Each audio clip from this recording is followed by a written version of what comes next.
अंकिता भंडारी, इस नाम से आपको समझ में आ ही गया होगा कि मैं किसकी बात कर रही हूं। जी हां, एक मासूम पहाड़ की बेटी जिसको पहाड़ की वादियों में ही अपनी जान गंवानी पड़ी। क्यों? क्योंकि वो एक सेक्स रैकेट का शिकार नहीं होना चाहती थी, वो उससे बचकर वहां से निकलना चाहती थी, लेकिन उन दरिंदों ने उसे वहां से जाने नहीं दिया, उसकी हत्या कर दी। कहा जाता है कि पहाड़ के लोग बहुत अच्छे होते हैं, बहुत सीधे होते हैं, लेकिन इन्हीं वादियों में बीजेपी के रसूखदार नेता के बेटे ने इस मासूम सी पहाड़ की बेटी की हत्या कर दी। क्या है ये पूरी कहानी? क्यों अंकिता भंडारी के साथ ऐसा हुआ? आखिरकार उस वक्त हो क्या रहा था जब अंकिता भंडारी की हत्या हो रही थी? तो उस दरिंदे के पिता कहां थे? किस चीज के मजे ले रहे थे? आइए इस वीडियो में जानने की कोशिश करते हैं। 22 सितंबर की शाम। जी हां, 22 सितंबर, ये वो दिन जब एक तरफ उत्तराखंड के मुख्यमंत्री धामी जी अंतर्राष्ट्रीय क्रिकेट स्टेडियम में बैठकर क्रिकेट का मजा ले रहे थे, और वहीं दूसरी तरफ अंकिता के पिता लाचार होकर पुलिस स्टेशन में बैठे हुए थे। वो यहाँ आए थे अपनी बेटी की चिंता में डूबे हुए। पुलिस से कह रहे थे कि मेरी मदद करो, मेरी बेटी पिछले 4 दिन से गायब है, उसका कोई ठिकाना नहीं मिल रहा है। और दूसरी तरफ माननीय मुख्यमंत्री जी क्रिकेट स्टेडियम में बैठे क्रिकेट का लुत्फ उठा रहे थे। मुख्यमंत्री पुष्कर सिंह धामी, राज्य के सबसे बड़े पुलिस अधिकारी डीजीपी अशोक कुमार स्टेडियम में साथ में क्रिकेट का मजा ले रहे हैं। कई अन्य वीआईपी भी हैं। देहरादून का यह स्टेडियम उसी उत्तराखंड अधीनस्थ सेवा चयन आयोग की बिल्डिंग के पास है, जिसके कारण पेपर लीक पर धामी की सरकार बुरी तरीके से घिरी हुई है।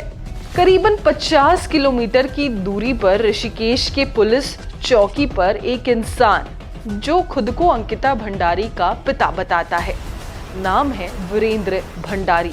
पिता की धड़कनें बढ़ी हुई थी। बेटी का क्या होगा? बेटी की तलाश में पुलिस पटवारियों का चक्कर काट रहा था वो आदमी। वहीं दूसरी ओर अंकिता की गुमशुदगी के आरोपी पुलकित आर्य के रसूखदार पिता बीजेपी नेता व पूर्व दर्जा प्राप्त मंत्री विनोद आर्य पुलिस की स्पेशल चाय पी रहे हैं। बेटे को गिरफ्तारी से बचाने के लिए हर तिकड़म भिड़ाने के लिए पहुंच रहे हैं। पुलिस का पूरा सिस्टम भी उनके साथ बैठा दिख रहा था। इन दोनों सीन्स को आप समझने की कोशिश कीजिए। एक तरफ जहां धामी सरकार बिल्कुल निश्चिंत बैठी हुई है, वहीं उन्हीं के सरकार के कार्यकाल में एक लड़की के साथ, एक पहाड़ी लड़की के साथ इस तरीके की घिनौनी घटना घट चुकी है, लेकिन मुख्यमंत्री को होश ही नहीं है। पुलिस भी चुपचाप बैठी हुई है, और वो बेचारा पिता जो अपनी बेटी के लिए दर दर भटक रहा है, इस पुलिस चौकी से उस पुलिस चौकी ऋषिकेश में घूम रहा है। कभी वो लक्ष्मण झूला के पास जा रहा है तो उसे पुलिस वाले कह रहे हैं कि ये घटना यहाँ की नहीं है, आपको यमकेश्वर जाना होगा। आखिरकार एक गरीब घर का पिता कहां कहां भटके अपनी बेटी को लेकर के। जब उत्तराखंड की सरकार ढीली पड़ गई, जब वहां की पुलिस ढीली पड़ गई, उसके बाद गंगा के किनारे मिली लाश अंकिता भंडारी की, जो अब इस दुनिया में नहीं है। क्या हुआ उसके कातिल का? कौन है वो दरिंदा और किस तरीके से उसने पूरा अपना सेटअप बिछाया था इस बेचारी मासूम लड़की की जान लेने के लिए? आइए जानते हैं। अंकिता भंडारी पर बीजेपी नेता के पुत्र का यानी पुलकित आर्य का जंगल में अवैध बने रिजॉर्ट में सेक्स रैकेट में शामिल होने का दबाव था। अंकिता इनकार करती है, वो कहती है कि मुझे नहीं जाना है। वही चीज इसकी मौत की वजह बन जाती है। अंकिता के व्हाट्सएप चैट से पूरी कहानी सामने आ गई है। अंकिता को पुलकित आर्य बहकाकर शक्ति नहर के पास ले जाता है, धक्का देता है। अंकिता गंगा में कहीं खो जाती है। अंकिता की मौत की खबर से एक सिहरन सी ऋषिकेश से गंगोत्री और माणा तक, जहां से गंगा और यमुना निकलती है, वहां की घाटियों में दौड़ जाती है। बेटियों के शरीर से कपकपी अवश्य छूट गई होगी। देहरादून, ऋषिकेश, हल्द्वानी पहाड़ में बेटियों के सपनों को पंख देने वाले शहर रहे हैं ये। दरअसल ये एक बेबसी भी है। राज्य बनने 2 दशक से ऊपर हो चुका है, लेकिन पहाड़ पर रोजगार और ढंग की पढ़ाई का कोई सिस्टम आज तक नहीं है। अंकिता भी जॉब के लिए निकली थी। अंकिता को जॉब चाहिए था क्योंकि पहाड़ में अच्छा जॉब का कोई सिस्टम ही नहीं है।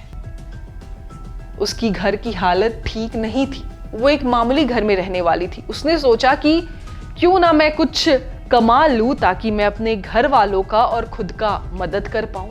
वो बेचारी यही सोचकर जॉब के लिए, जो उसने एक सो कॉल्ड ऐप पर देखा था, पहुंच जाती है वनांतरा रिजॉर्ट। और वहां पर उसके साथ ये घटना घटित हो जाती है। आखिर ये पुलकित जैसे शोहदे कैसे पैदा हो जाते हैं और इनकी इतनी अकड़ कहां से आ जाती है? दरअसल पहाड़ में काफी मासूम लोग रहते हैं, काफी शरीफ लोग रहते हैं। वहां पे इन रसूखदार नेताओं और उनके बच्चों का ही दबदबा चलता है। वो जैसा चाहे वैसा करते हैं। शासन ज्यादा से ज्यादा राज्यों में बीजेपी का है। अगर बीजेपी की सरकार, अगर केंद्र में बैठी सरकार उसी समय जब अंकिता गायब हुई थी, जब पुलिस चौकी में ये खबर चली गई थी, उसके पिता ने वहां पे एफआईआर दर्ज करा दी थी कि मेरी बेटी लापता है, अगर उसी समय धामी की सरकार को कस लिया जाता तो आज अंकिता हमारे बीच जिंदा होती। अगर उस रसूखदार नेता के बेटे को आज भी अगर फांसी दे दी जाए तो भी आगे चल के आने वाली हजारों अंकिता बच जाएगी। लेकिन देखना अब यह है कि बीजेपी की सरकार वहां करती क्या है, क्यों नहीं बचा पाई? कहां थी धामी सरकार, कहां सोई हुई थी जब उस लड़की के साथ इस तरीके की दरिंदगी हो रही थी? क्या बीजेपी की सरकार में लड़कियां सुरक्षित नहीं है? ये समाज में संदेश जाएगा। ये मैं नहीं कह रही हूं, ये उत्तराखंड की हर वो लड़की आज कह रही है जो अंकिता की मौत से डरी हुई है, सहमी हुई है। उम्मीद है कि सरकार इस पर जल्द से जल्द कोई ठोस कदम उठाएगी ताकि आगे आने वाली हर लड़की जो पहाड़ में रहती है, जो जॉब के लिए कहीं आना जाना कर रही है, वो सुरक्षित रहे और अपनी जॉब को अच्छे से कर पाए। क्योंकि हर लड़की, चाहे वो गांव की हो, चाहे पहाड़ की हो या शहर की, हर लड़की अपने करियर में कुछ ना कुछ करना चाहती है, अपने आप को एक पंख देना चाहती है। सरकार से अपील है कि इन मासूमों की पंखों को उन दरिंदों से कृपया कर बचाएं। जय हिंद, जय भारत।